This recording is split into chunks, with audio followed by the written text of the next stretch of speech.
कि ऑस्ट्रेलिया के किसानों के सामने इस समय ना तो बाढ़ की कोई चिंता है, ना कोई सूखे की।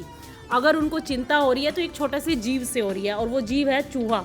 जी हाँ, ऑस्ट्रेलिया में इतनी बड़ी क्रॉप को चूहों ने डैमेज कर दिया है, ये खबर निकल कर आ रही है। वहाँ पर खड़ी फसलें और खेतों के अंदर, क्योंकि पिछले साल क्या हुआ था, ऑस्ट्रेलिया में अच्छा खासा प्रोडक्शन देखने को मिला था, तो जिसके चलते उनके गोदाम लबालब भर गए थे।